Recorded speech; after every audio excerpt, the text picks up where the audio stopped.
오래전에 어느 날 점심을 하루 먹었는데요. 제 아들 졸업기념일이었던 것으로 기억됩니다. 이웃 테이블에서 손님이 지나칠 정도로 언성을 높이면서 식당 아르바이트생을 꾸짖는 거예요. 아마 식사가 좀 늦어지고 와야 할 음식이나 서비스가 마음에 들지 않았던 것 같습니다. 그래도 그렇지 주변 사람들이 다 불쾌할 정도로 너무 언성을 높이고 자기를 자제하지 못하고 막 야단을 쳐요. 그러니까 자기네들도 식사가 즐거울 리가 없는 것입니다. 그래서 이제 그분들이 식사를 하는 둥 마는 둥 하고 불쾌하게 나간 뒤에 그 옆자리에 앉았던 우리 아이들이 아빠 저건 좀 지나치지 않아요? 자기를 좀 자제하면 좋을 텐데 그 기분 나쁜 것을 참지 못하는 것 같아요. 오늘 졸업식이고 그래서 여기 식당이 꽉 찼는데 너무 모든 사람들 보기에 좀 안 좋은 것 같아요. 그렇게 이야기를 나누었습니다. 조금만 자기를 조절하면, 조금만 자기 안에 나오는 이런 분노나 감정을 잘 절제하면 얼마든지 잘못을 지적하고도 기분 좋게 식사를 끝낼 수 있었을 것을, 그러지 못하는 한 모습을 보게 되었습니다. 사람이 자기를 이기는 것이 천하를 다스리는 것보다 어렵습니다. 그것은 지도자들이나 우리 같은 보통 사람들에게 다 해당되는 말이죠. 자기를 잘 다스리지 못하는 자는 혜성같이 나타났다가도 안개처럼 사라져 버립니다. 자기를 잘 다스리지 못하면 위대한 일은 고사하고라도 변변한 부모 노릇, 사람 노릇도 하기 어렵습니다. 자기를 조절하고 다스릴 수 있어야 어디서나 사람 구실을 할 수 있습니다. 요즘 우리 주위에서 자기를 잘 지키지 못하고 잘못된 길로 들어가서 해서는 안 될 행동을 하다가 자기도 망하고 다른 사람들에게도 큰 고통을 주는 일을 왕왕 보게 됩니다. 결국 이 자기를 이기지 못해서 일어난 일이죠. 자기를 부인하는 이런 일을 제대로 하지 못하면 이렇게 생각할 수 없는 많은 어려운 일들을 나타내기도 합니다.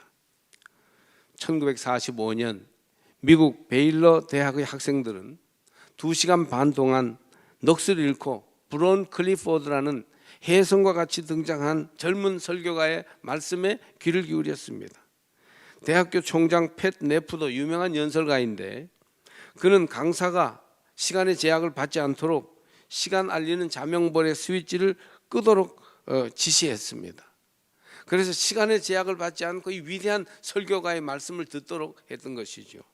브론 클리포드의 설교를 듣기 위해서 세계의 유명한 지성인들, 종교 지도자들 수백 명이 자리를 잡고 있는 플로리다 마이애미의 강연장에는 구름대와 같은 사람들이 모여 들어가기 위해서 줄을 서서 기다리고 있었습니다.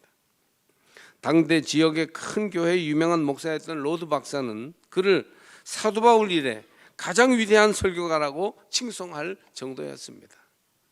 젊은 클리포드는 미국 역사상 그 어떤 목사보다도 설교에 위력이 있었고 큰 영향과 감동을 주는 그런 설교가였습니다. 20대 때 벌써 유명해져서 가는 곳마다 사람들이 구름대처럼 몰려왔다고 합니다. 그리고 가장 많은 청중을 모으는데 기록을 세우기에 이르렀습니다. 그는 키가 크고 잘생겼으며 지적인 말씀에다가 아주 사람들의 감정을 이끌어내는 감동을 타치하는 웅변에 능했다고 합니다. 마치 그는 모든 것을 한 몸에 다 갖고 있는 듯이 보였습니다. 그의 명성은 미국 교계의 메아리처럼 퍼져나갔습니다. 그러나 10년이 되지도 못해서 그의 명성과 지도력은 다 사라지고 말았습니다. 클리포드는 알코올에 취해 있었으며 텍사스 아마릴로의 변두리 삼류 모텔 방에서 죽어가고 있었습니다. 그를 진단한 의사는 이럴 수가 있느냐고 충격을 감추지 못했습니다. 위대한 설교가였던 클리포드를 패망케 한 가장 큰 원인은 자기 통제력의 부족이었습니다. 자기를 이기지 못한 것이에요. 유능하고 뛰어난 것과 자기를 잘 관리하는 것은 또 다른 노력이 필요한 일입니다. 유능하다고 해서 저절로 자기가 관리되는 건 아니에요. 사람은 누구나 자기를 잘 관리해서 때로 자기를 부인할 수도 있어야 합니다. 수많은 사람을 감동시키고 그 능력으로 시대를 호령한다 할지라도 자기를 다스리는 데 실패하면 그것은 물거품과 같습니다. 미국에서 오래 목회를 하신 김상모 목사님의 목회 수상집에서 본 클리포드 목사의 이 일화는 예수님의 가르침의 의미를 새삼 생각하게 합니다. 예수님은 당신을 따르려는 사람들을 향해서 자기를 부인해야 한다고 가르쳐 주십니다. 아무든지 나를 따라오려거든 자기를 부인하고 자기 십자가를 지고 나를 쫓을 것이니라. 34절 말씀이에요. 그래서 이것을 오늘 설교 제목으로 뽑았어요. 한번 따라해 보실까요? 자기를 부인하고. 자기를 부인하고 따라야 예수님을 제대로 따를 수 있다는 것입니다. 여기서 자기를 부인한다는 것은 자기를 버리고 무시할 수 있는 것 혹은 다스리는 것을 의미합니다. 또 자기를 이기는 것, 자기를 잘 관리하는 것을 말합니다.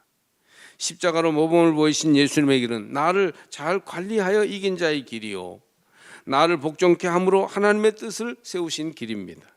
따라서 예수를 따라 믿음의 길을 가려면 예수님처럼 자기를 부인하고 하나님 뜻에 복종시켜야 합니다.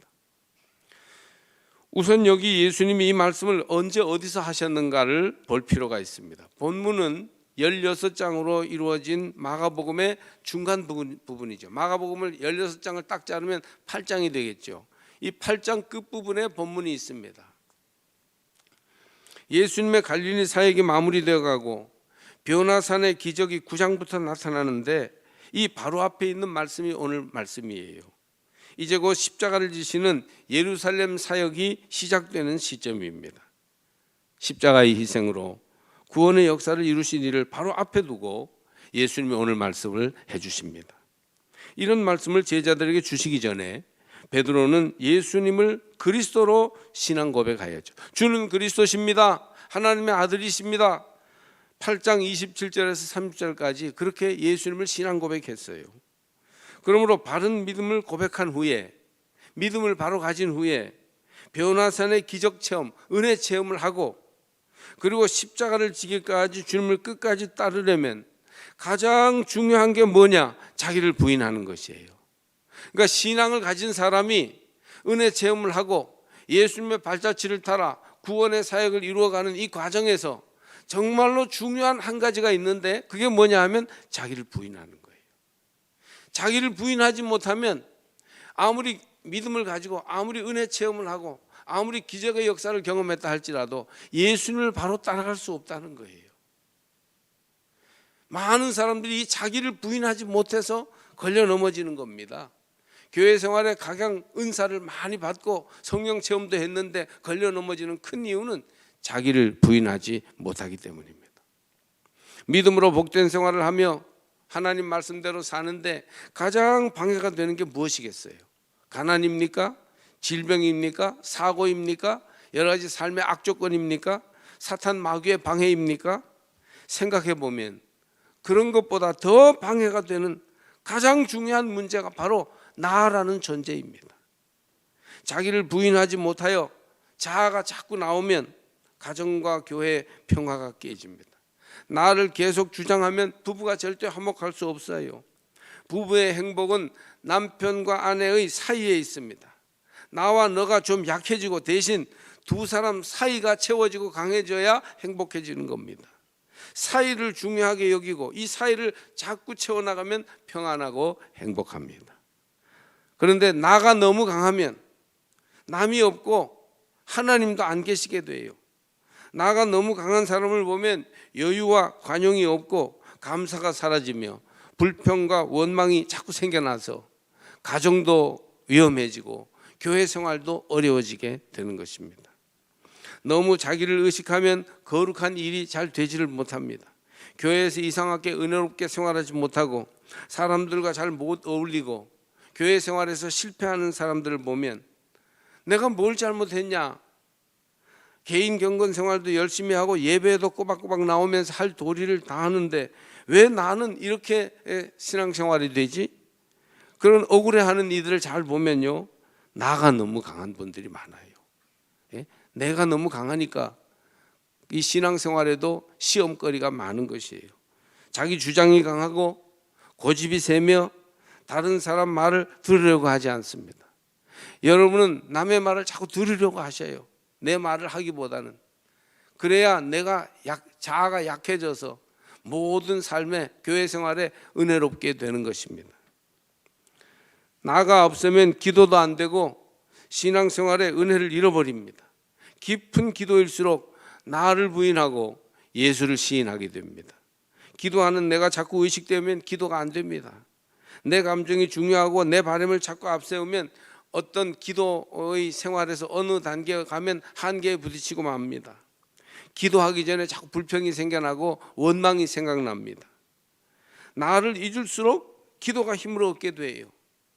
그냥 주님만 생각하고 말씀만 떠올리며 집중하면 기도가 잘 되고 성령 충만하게 됩니다. 할렐루야. 그러나 나를 내세우고 높이고 인정받으려 하고 영광받으려고 하고 편해지려고 하고 더 가지려고 하고 더 먹으려고 할 때 여러 가지 시험거리가 생겨나며 신앙생활에 어느 단계까지 더 이르지 못하게 되는 것입니다. 나를 이겨야 세상을 이기고 마귀를 이길 수 있습니다. 나를 이기지 못하고는 작은 일도 이룰 수 없으며 하나님의 뜻을 행할 수 없어요. 참된 신앙인이 되고 참 제자가 되려면 자기를 부인하고 자기를 통제하며 자기를 다스릴 줄 알아야 됩니다. 아브라함이 자기를 꺾고 주의 부르심에 순종함으로 믿음의 조상이 되었어요. 갈 바를 알지 못하고 가라시는 대로 갔어요. 거기에 자기 고집이나 자기 주장이 없었습니다. 그래서 믿음의 조상이 된 거예요. 모세가 미디안 광야에서 하나님의 부름을 받기까지 40년 동안 목동 노릇을 했어요. 이렇게 목동으로서 자기가 낮아지고 다스리게 될 때 이스라엘을 살리는 지도자로 준비될 수 있었습니다. 바울이 자기 출신과 학벌과 로마의 시민권을 배설물과 같이 버렸을 때, 자기를 부인했을 때, 자기를 이겼을 때 하나님은 이방의 사도로 크게 들어 쓰셨습니다. 누구든지 자기 목숨을 구원하고자 하면 잃을 것이요, 누구든지 나와 복음을 위하여 자기 목숨을 잃으면 구원하리라. 35절 말씀이죠. 바울은 자기 목숨을 잃었어요. 그러니까 하나님이 새 목숨으로 살려주신 것입니다.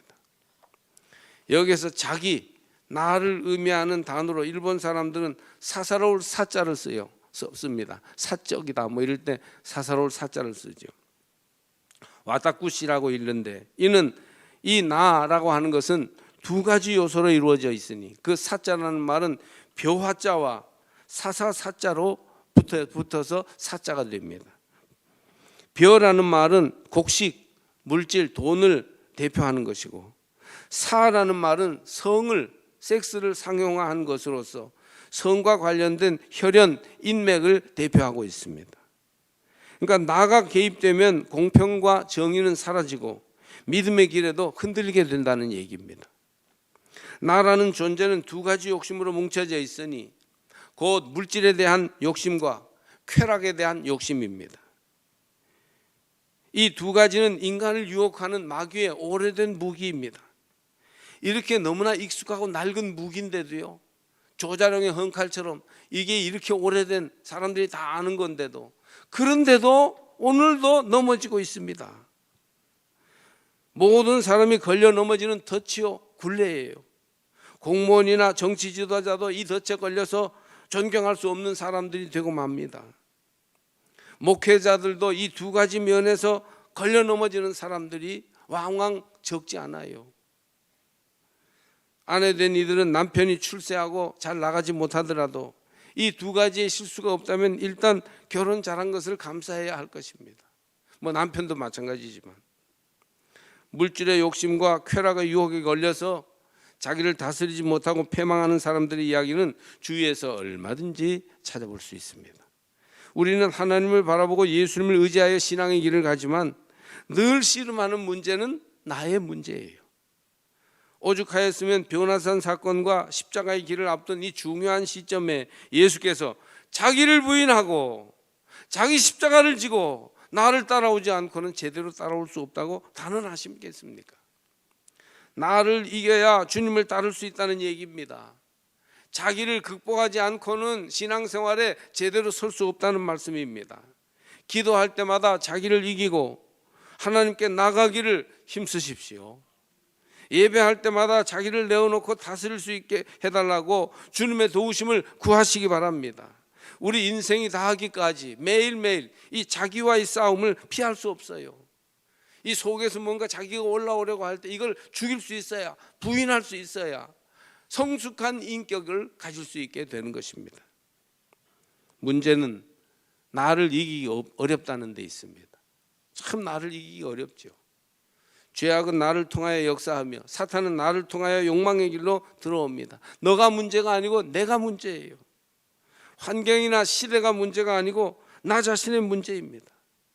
나를 사랑한 만큼 미워해야 하고, 나를 아낀 만큼 버려야 하며, 나를 높이는 만큼 낮추지 않고는 주님의 발자취를 따라갈 수 없습니다.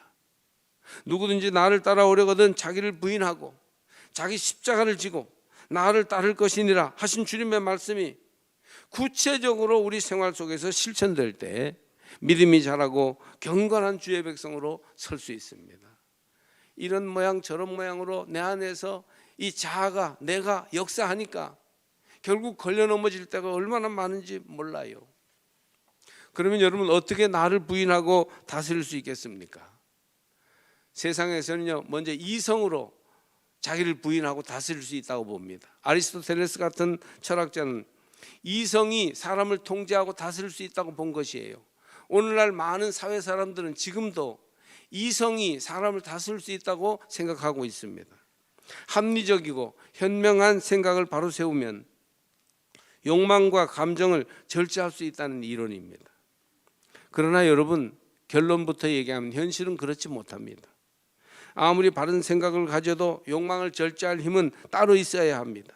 이성이 자기를 다스릴 수 있다면 많이 배운 사람들일수록 다 바르고 참되게 살아야 할 텐데 사실은 그렇지 못해요.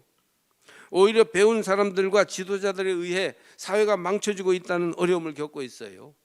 똑똑한 사람들, 이성의 훈련을 받은 사람들은 더 자기를 합리화하며 교묘하게 잘못을 저지르고 있어요. 잘못을 저지르고 피해갈 수 있는 방법을 잘 발견하기 때문에 이 사회가 이렇게 어지러운 것입니다. 또 많은 사람들은 이성이 안 돼? 그러면 법과 도덕으로 다스릴 수 있어, 이렇게 봅니다. 법과 도덕이 자기를 다스릴 수 있다고 보는 것이에요. 그러나 바울이 이미 간파하였듯이 법이나 도덕은 항상 우리를 도전하고 큰 역할을 하긴 하지만 내 속에서 끓어오르는 욕망이나 감정은 법과 도덕으로만 조절할 수 없다는 것이에요. 그럴 것 같으면 법과 도덕이 어긋난 것을 다 하지 않음으로써 이 사회가 맑아졌을 텐데 그렇지 못했습니다. 로마서 7장 18절부터 20절까지 보면 바울이 그러한 우리들의 한계를 탄식하고 있는 장면이 나와요. 나는 내 속에 곧 내 육신 속에 선한 것이 깃들어 있지 않다는 것을 압니다. 선을 행하려는 의지는 나에게 있으나 그것을 실행하지 않으니 말입니다. 나는 내가 원하는 선한 일을 하지 않고 도리어 원하지 않는 악한 일을 합니다. 내가 해서는 안 되는 것을 하면 그것을 하는 것은 내가 아니라 내 속에 자리를 잡고 있는 죄입니다. 세 번역으로 로마서 7장을 읽었어요. 바울도 너무 답답하고 안타까워, 이 대사도가. 그래서 그런 그 잘못된 일을 자기를 제어하고 하지 말아야 될 텐데 자꾸 하게 된다는 거예요. 나를 죄가 잡고 있기 때문에, 내가 죄에 너무 깊이 빠져 있기 때문에 내가 그것을 극복을 하지 못한다는 얘기예요. 법과 도덕으로 그것이 제어되지 않는다는 얘기입니다. 나는 스스로 법과 도덕으로 부인하지 못한다는 것이죠. 그러면 어떻게 해야 됩니까? 어떻게 해야 나를 이길 수 있습니까? 여러분, 어떻게 해야 됩니까? 우리는 답을 알고 있어요. 나를 이기기 위해서는 예수님이 내 안에 오셔야 합니다. 다른 이로서는 구원할 수 없어요. 다른 이로서는 나를 이겨낼 수 없어요. 나 자신이 나를 아무리 이겨내려고 해도 나의 욕망과 나의 쾌락에 대한 의지가 이것을 금방 물거품이 되고 말게 하는 것이죠. 예수의 영인 성령을 의지하면 성령이 내 안에서 나를 이길 수 있도록 도와주십니다. 예수의 영인 성령만이 내 안에 들어와 나를 다스릴 수 있어요. 성령의 다스림을 받으려면 하나님 말씀에 순종해야 합니다. 죄의 유혹과 권세를 이기기 위해 말씀을 더욱 가까이 하며 말씀 앞에 자신을 굴복시켜야 합니다. 오늘 성경에서 자기를 부인하고 자기 십자가를 지고 주님을 따라오라고 하셨는데, 자기 십자가를 지면 자기를 부인하는데 더욱 견고해집니다. 예수 중심의 인격, 성령과 늘 교제하는 마음을 가질 때 자기를 다스릴 수 있는 힘을 얻게 돼요. 내 이성이 나를 제어하지 못해요. 세상의 법과 도덕으로 우리가 그거 아니다 한다고 해서 그게 제어가 안 되지 않습니다. 예수를 모시고 우리 가운데에서 예수가 다스리도록 해야 나를 이겨낼 수 있습니다. 이게 신앙의 힘이죠. 물론 예수님을 모시고 믿음으로 살아도 가진 성질 자체는 죽지 않습니다. 그래서 실수하고 덤벙댈 수 있어요. 자기 성격대로 자기 방식대로 거칠게 말하고 실수함으로 행할 수 있습니다.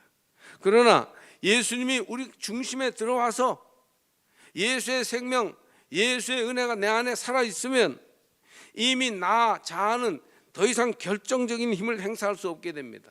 역시 내가 내 안에 있지요. 그러나 예수가 더 강하기 때문에, 나를 다스리시기 때문에 나가 끊임없이 반발하고 튀어나오고 실수했다가도 다시 예수의 다스림 앞에 굴복하게 되는 것입니다. 이게 신앙으로 사는 사람의 모습이에요. 예수님이 내 중심에 들어와서 더 이상 결정적인 그런 나의 힘이 더 이상 결정적으로 행사되지 않는 것.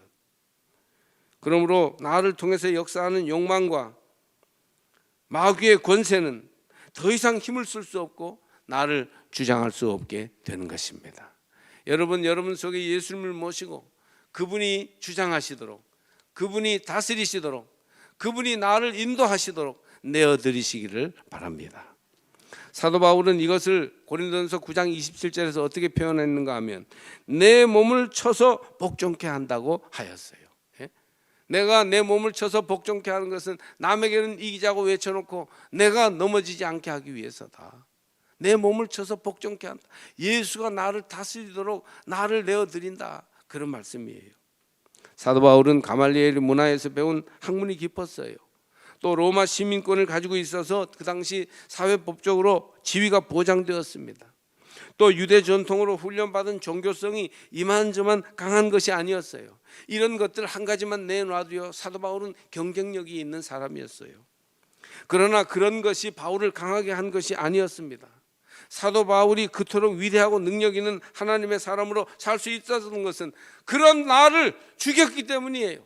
그런 나를 부인했기 때문이에요. 그것이 바울을 강하게 했습니다. 가장 위대하고 능력 있는 하나님의 사람으로 살 수 있었던 것은 그 모든 것을 성령과 함께하는 생활로 이겨냈기 때문인 것입니다. 사도 바울이 예수 안에서 자기를 버리고 모든 것을 배설물과 같이 포기했는데, 그럴 때 진짜 바울이 거기에서 살아나게 된 것이에요. 율법주의자 사울을 버리니까 위대한 이방인의 사도 바울이 나왔습니다. 오히려 자기를 버리고 이기니까 참작이 큰 나가 돼서 다시 살게 되었습니다. 할렐루야.